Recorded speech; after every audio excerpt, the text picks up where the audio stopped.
பறவைகள் வந்தால் சகுனம் சரியில்லை, விலங்குகள் வந்தால் சகுனம் சரியில்லை, ஊர்வன வந்தால் சகுனம் சரியில்லை என்று கூறுபவர்களுக்கு ஒன்று சொல்கிறேன். சகுனம் பார்ப்பதற்காக அனைத்து உயிரினங்களும் படைக்கப்படவில்லை.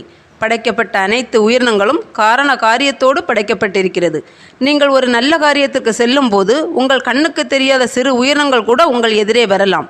கண்ணுக்கு தெரிகின்ற உயிரினங்கள் வந்தால் சகுனம் சரியில்லை என்றால், கண்ணுக்கு தெரியாத உயிரினங்கள் வந்தால் சகுனம் சரியாக இருக்கிறது என்று அர்த்தமா? குங்குமம் கொட்டினால் சகுனம் சரியில்லை, மஞ்சள் கொட்டினால் சகுனம் சரியில்லை, விளக்கு அணைந்தால் சகுனம் சரியில்லை, தேங்காய் அழுகினால் சகுனம் சரியில்லை என்று இன்னும் எத்தனையோ இருக்கிறது. இன்னும் எத்தனை நாள் சகுனம் சரியில்லை என்றே பார்த்து கொண்டிருப்பீர்கள்? மங்கள பொருட்களை நீங்களாக கோபத்தில் தூக்கி எறிந்தால் அது தவறு. அதற்கான தண்டனை கிடைத்தே தீரும். நீங்கள் செல்லும் போது உங்களுக்கு தெரியாமல் உங்கள் கைப்பட்டோ கால்பட்டோ இல்லை உங்கள் கையில் இருந்தோ ஒரு பொருள் தவறி விழுகிறது என்றால் சகுனம் சரியில்லை என்று அர்த்தமில்லை, உங்கள் கவனம் சரியில்லை என்றே அர்த்தமாகும். கவனக்குறைவாக விழும் எந்த ஒரு பொருளும் உங்களுக்கு அபசகுனத்தை ஏற்படுத்தாது. விழுந்துவிட்டதே என்ற பயம்தான் உங்களுக்கு அது நடந்து விடுமோ இது நடந்து விடுமோ என்று பதற வைக்கிறது.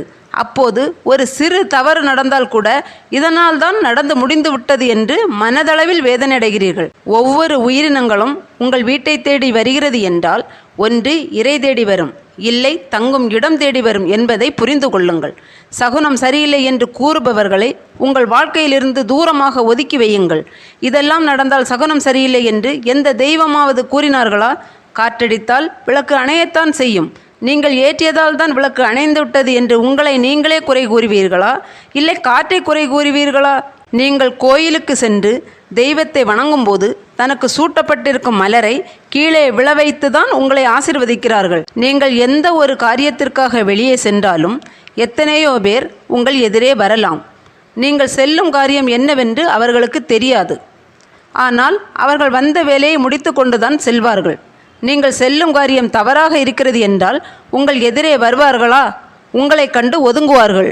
இப்போது சகுனம் சரியில்லை என்ற இடத்தில் யார் இருப்பார்கள் கூறுங்கள்? அனைத்தும் நாம் பார்க்கும் பார்வையில்தான் இருக்கிறது. என்னதான் நீங்கள் வீட்டிலிருந்து கிளம்பும்போது சகுனம் பார்த்து சென்றாலும் நீங்கள் செல்லும் வழியில் எத்தனையோ நிகழ்ச்சிகள் நடக்கும். அத்தனையும் கடந்த பிறகுதான் நீங்கள் செல்லும் இடத்தை அடைய முடியும். பயத்தை தூக்கி தூர எறிந்துவிட்டு நல்ல எண்ணத்தை வளர்த்து கொள்ளுங்கள். உங்கள் மனதை தெளிவாக வையுங்கள். கவனக்குறைவால் ஒரு செயல் நடந்தால் கவனம் தவறியதால் நடந்தது என்று எண்ணுங்கள். என்றும் இதை நினைவில் கொள்ளுங்கள் என் அன்பு செல்வங்களே.